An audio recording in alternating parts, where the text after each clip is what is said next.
the Sunday morning edition of Wasatch Weekends, and I'm your host, Kimberly Perot. On today's episode, it's the start of a new week, which means it's the start of your focus professionally and in your health journey. We had a conversation with Bill Humbert about the job search and what else you can do to better your professional profile. And then Kevin talked to a dermatologist about a specific skin condition. But before we get started, let's take a look at today's Sunday weather.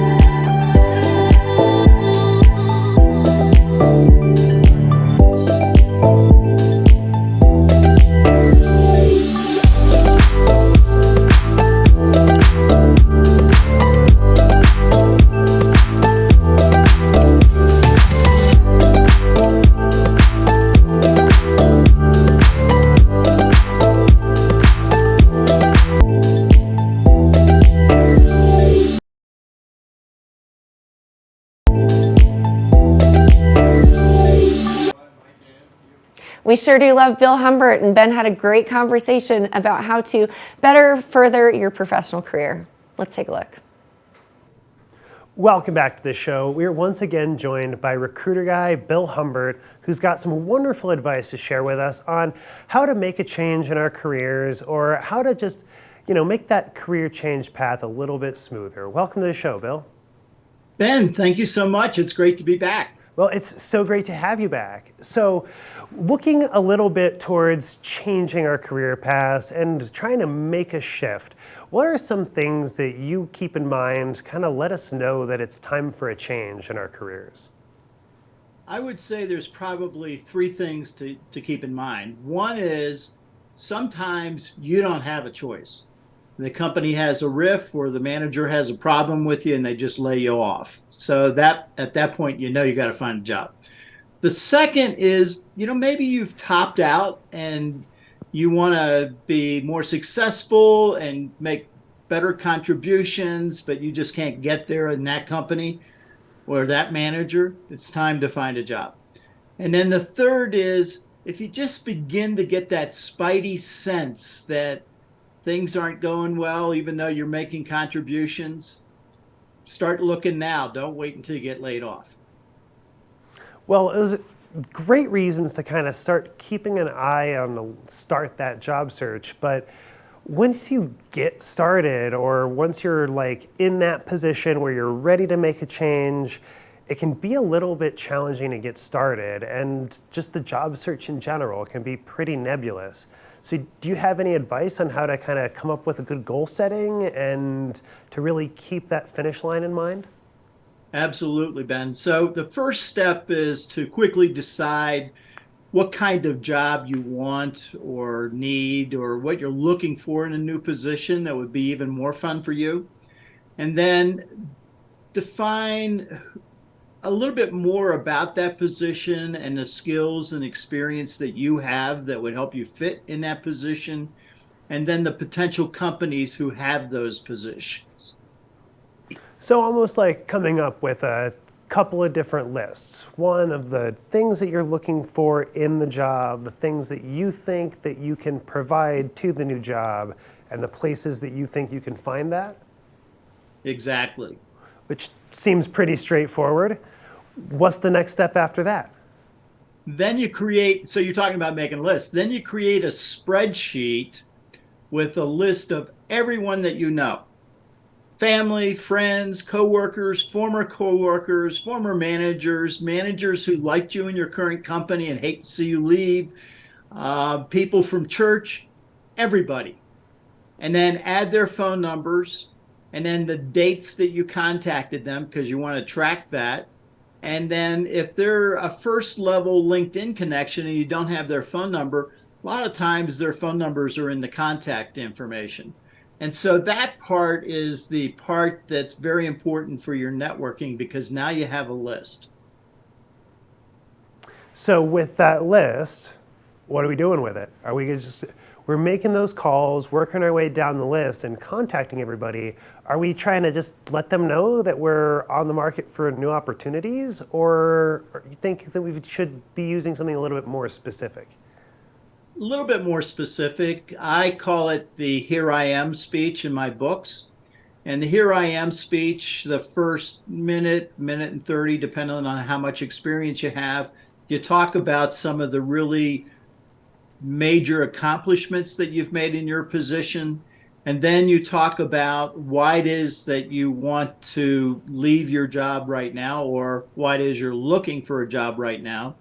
And then finally, what I would like in my next job is, and then just spill it out in about 15 seconds. And where most people make a mistake is they ask, do you have any jobs available? And when they ask that question, even to me, and I'm a recruiter, my knee jerk is no. The question that you should ask is, who do you feel I should speak with next? And you're hoping for them to say, our company is looking for somebody right now. And then you say, well, can you introduce me to the manager? And that introduction is much, much more effective than trying to post and hope somebody's looking at your resume, because they're not. Definitely. And I mean, in my experience too, like sometimes it can be really difficult if you're looking for a specific job, figuring out who those people to contact are, because sometimes the list on the website, all the Google searching you can do, you can only find out maybe the head of HR, not necessarily who's the hiring manager or the department head for the department that you're trying to apply to either. And that can be a little bit tricky to try and find just the right person to make that call to. So, there's this software product and service called LinkedIn. And when I'm recruiting, that's what I use. I use LinkedIn, and I look for people within companies first, and then I work down the list, and then I make connections with the ones I want to connect with. If you're searching for a job, you want to look for the people who are at the top. The vice president of marketing, the vice president of sales, the vice president of operations. Those are the people you want to talk to. And even if you're not able to talk to them, lots of times they'll say, well, send me your resume. And then what they do is they pass it down. And if you're a manager and a vice president hands you a resume, are you going to at least talk to that person? Definitely going to give them a call. But my first impression there would be, it seems to me like some of those higher level people, they might either have a gatekeeper to get access to them, or they might not necessarily have the time to deal with minutia like hiring. What advice do you have to make that initial connection? So if they feel like hiring is minutia, then it's time to pass them on, because that means they're not interested in building their team. And team building is one of the most important jobs of executives and hiring managers. So if that's what they feel, then you move on to some other company where hiring is important. Well, because that work culture is very much set from the top, isn't it? It does. It does. And that gives you strong indication of the culture of the company, and it's probably not one you want to be part of. But how would you go and make that initial connection with somebody in one of those high power positions, especially if you don't necessarily have a pre-existing connection? What I have coached my people who are looking for a job, and they followed my coaching, is to send that person a LinkedIn invitation. You have 200 characters, and hello, Bob. Hello, Mary. I see that your company has a position in operations, and I've worked in that position and made some major impacts with my current company. Would you like to link on LinkedIn? And then add your name and phone number. And just a quick little blurb, quick little introduction to kind of what you might offer and why they might need to take some time to talk to you. Exactly, Ben. So career search, like recruiting, mirrors the sales process perfectly. And in my book, I go through that. It's a sales process that people have to go through. And you know, the true work is when you're going out and you're starting to look and network. Here are the metrics. If you talk to 2 new people per week, it will take you 1 year to find a new job. If you talk to 10 new people per week, you'll find a new job in 6 months. If you talk to 20 new people per week, so 2 in the morning and 2 in the afternoon, you'll find a job in 90 days. And I have found with the people I've coached, it works. Might be 89 days, might be 91 days, but it's right around that 90-day mark. Awesome. Well, Bill, speaking of your book, I hear you might have a little bit of book news coming up. I do. I have a book signing in Park City at Dolly's bookstore on Main Street, and they've always treated me amazingly well. And so I'm excited about that because I get to meet some new people and talk to them about their careers. So it's going to be Friday, March 22nd at 2 p.m. at Dolly's. And, come out and join us. Even, if you're out over here skiing, come out and join us. It'll be great to meet you, and you get to meet Recruiter Guy live and in person. Well, awesome, Bill. It's been so much fun to have you on. And as always, you've got some really great advice for us. Make sure to check out recruiterguy.com or head over to Dolly's bookstore on March 2nd for that book signing. 22nd. 22nd. Thank you. All right, Bill, thank you so much for stopping by. And we'll be right back with a little bit more show right after this.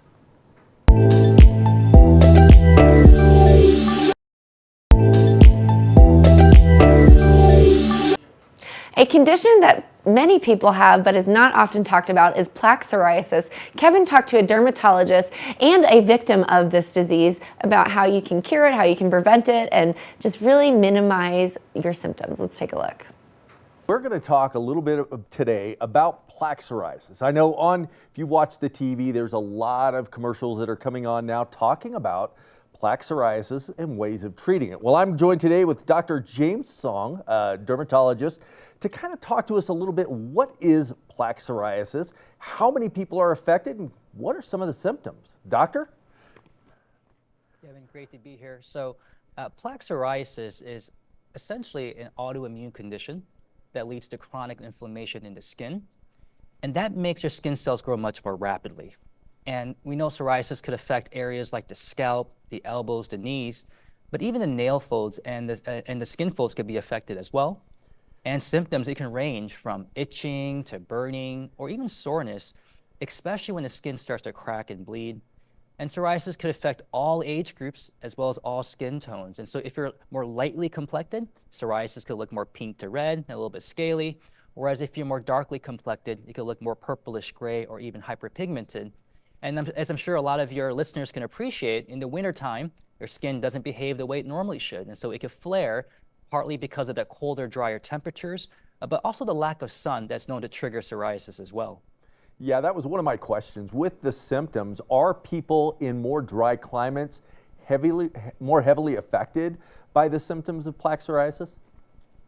I would say certainly in my personal experience, yeah, patients who live in drier climates tend to probably have a harder time dealing with their psoriasis, especially if you don't have as much sun in those regions, kind of like where I am from the Pacific Northwest. Yeah. Well, with 7 million people that are affected by plaque psoriasis, it's no wonder we're seeing more and more advertising on TV for different treatments and things to do. If someone has these symptoms, doctor, is it best for them to go to their family doctor, or should they immediately go see a dermatologist such as yourself? So I would say ideally, if you could get in to see a board-certified dermatologist, that's probably going to be the best option. Admittedly, though, sometimes it can be hard to see a specialist. And so I think seeing a primary care doctor first, just to maybe kind of get an initial assessment. But if it doesn't get better with what they're prescribing and they still have persistent symptoms, then yes, I highly recommend that you try to get in with a board-certified dermatologist. Now, with plaque psoriasis coming to the forefront, what are some of the myths that we can debunk about plaque psoriasis? Is it contagious? I mean, different things. Help us out to understand that a little more. Yeah, that's a great question. So there's a lot of misconceptions about psoriasis, you're right, but it's so much more than that. And that's really why Margie and I are here on behalf of Amgen, because and we want to raise awareness about this misunderstood condition. But this is an autoimmune condition. So your immune system, it's overactive. You probably have the genetics for it. There's something in the environment that triggers it. And then you have this ongoing inflammation that makes your skin cells grow much more rapidly than it should. But this is not an infection. You cannot pass this on to somebody else by touching their skin. This is not a cancer. This is autoimmunity. Okay? And because of that, your skin often gets red, hot, itchy because of that. Now, Margie, someone living with plaque psoriasis, how has it impacted your life? Well, I've been living with this for 4 years now, and because I do a lot of cooking and baking, which is one of my greatest joys in life, I am using nitrile exam gloves so that I can continue doing what I love.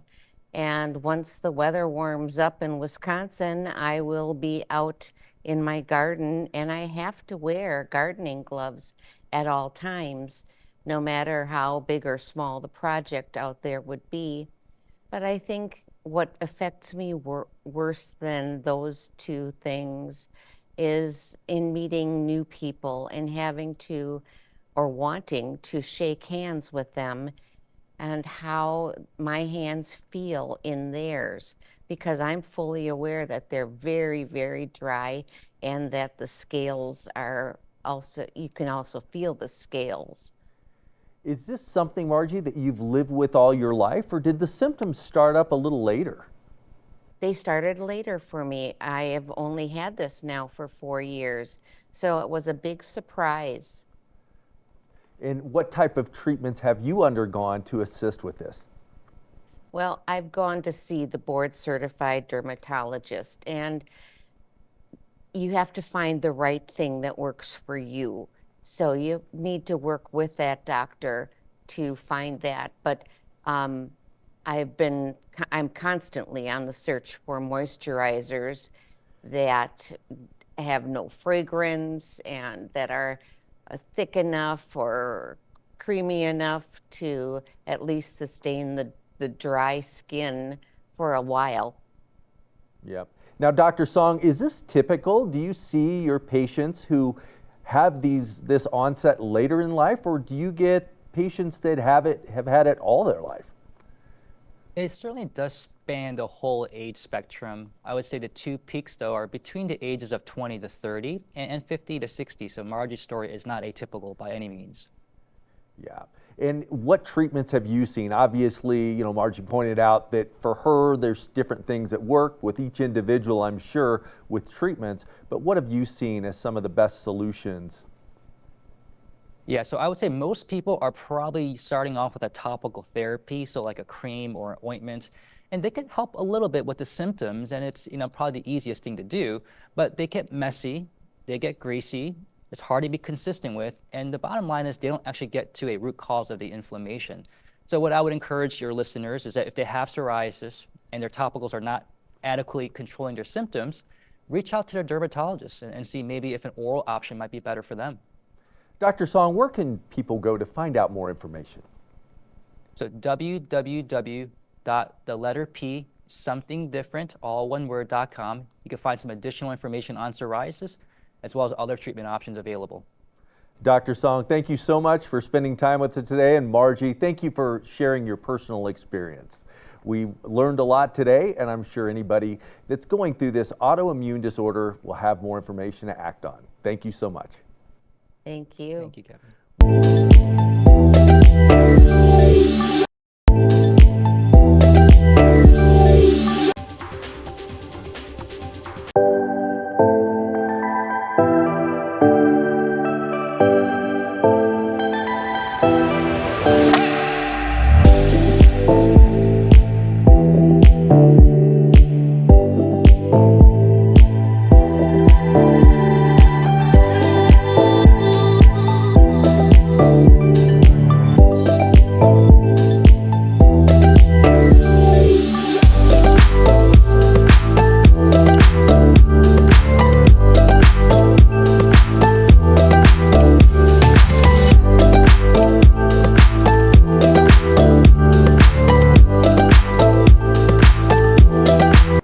It sure has been an informative Sunday here on Wasatch Weekends. We had a conversation with Bill Humbert about how to further your professional career, plus psoriasis. People don't talk about it enough, and this was a very informative conversation that Kevin had. But tomorrow's show, it's going to be a fun one. On that Monday morning edition, I'm in the kitchen with Ross making a fun football treat, plus much more, so you want to stay tuned. Thanks for joining. I'm Kimberly Perot.